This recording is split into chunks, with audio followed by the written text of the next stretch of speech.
Muita gente aproveita o feriado de carnaval para viajar. Quem está planejando deixar o estado deve ficar atento às áreas de risco da febre amarela para se vacinar. Em Santa Catarina, a Diretoria de Vigilância Epidemiológica divulgou um boletim sobre os casos suspeitos da doença durante o mês de janeiro. Ao todo, são 9 casos. A gente fez um gráfico aqui para que você possa visualizar. Um já foi confirmado, inclusive foi a óbito. 8 ainda estão sob investigação.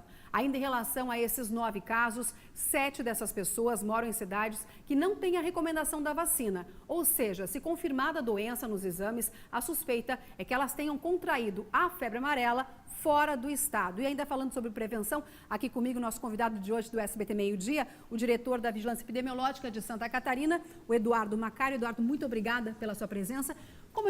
O gancho dessa arte, desses dados, nenhum caso contraído dentro de Santa Catarina, não é verdade? É verdade. Todos esses casos, a suspeita é que essas pessoas passaram por áreas em que há risco de febre amarela, então é bem provável que essa transmissão veio para fora, mas até o momento somente um caso foi confirmado.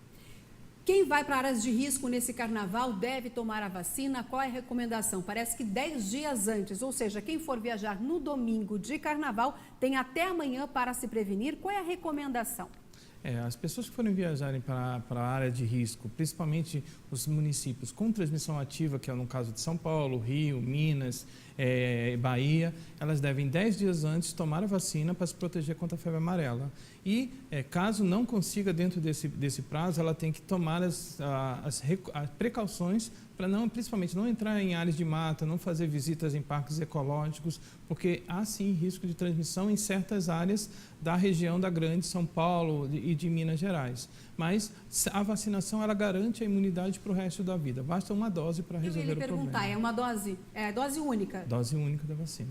Nós temos ali área com recomendação de vacina, 162 municípios catarinenses estão com essa recomendação? Isso já vem de antes, né? Normalmente as pessoas que moram nesses municípios, elas já deveriam ter a sua vacinação completa. Então, como uma medida adicional, as pessoas que também vão se direcionar para algum desses municípios, que tenha com recomendação de vacina, elas também podem se proteger tomando uma dose da vacina 10 dias antes da viagem. Isso é importante. Nós também temos um telão que mostra os sintomas, isso é importante, porque muitas vezes pode se confundir com outra doença a pessoa. Nós temos aqui, deixa eu ver se eu consigo enxergar, nós temos febre alta, calafrios, cansaço, dor de cabeça, dor muscular, náusea e vômitos.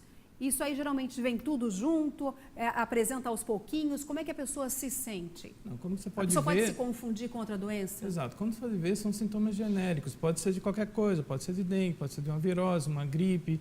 Então, o importante é que se a pessoa viajou para uma área dessas, voltou com qualquer um desses sintomas, ela tem que informar, eu estive numa área endêmica de febre amarela, estive em São Paulo, não tenho vacinação, por isso ajuda o profissional de saúde na tomada de decisão, para preservar a saúde dele. A forma mais grave da doença apresenta outros sintomas que evoluem. A doença acaba evoluindo. A gente tem mais um telão que a gente trouxe para você, para que fique tudo de forma muito didática. Quais seriam as contraindicações? Nós temos crianças menores de 9 meses, mulheres amamentando crianças menores de 6 meses, pessoas com alergia grave ao ovo, pessoas com HIV que tem contagem de células CD4 menor que 350. Então, existem algumas restrições e outras pessoas também, né, Eduardo? Exatamente. Não é uma vacina para toda a população, porque ela é uma vacina produzida com vírus atenuado, é um vírus que não tem a capacidade para produzir a doença, mas se a pessoa tiver uma situação imunológica que desfavoreça isso, ela pode apresentar um tipo de reação adversa à vacina.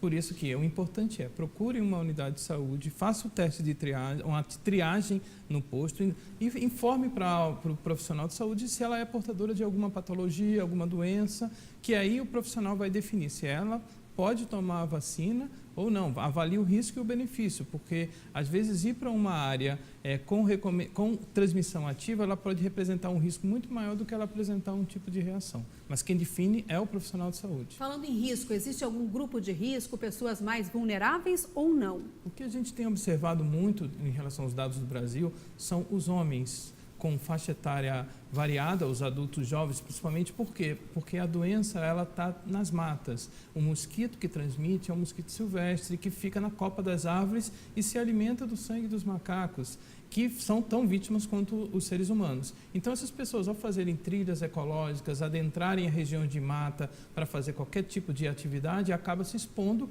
a esse tipo de mosquito e, por isso, tem mais de 90% dos casos no Brasil são de homens em faixa etária produtiva. Dicas importantes, então, cuidado, tá aí, todas as orientações. Obrigada, Eduardo Macário, diretor da Vigilância Epidemiológica de Santa Catarina. Obrigado pela sua presença e bom carnaval. Tá, obrigado para você também. Muito obrigada.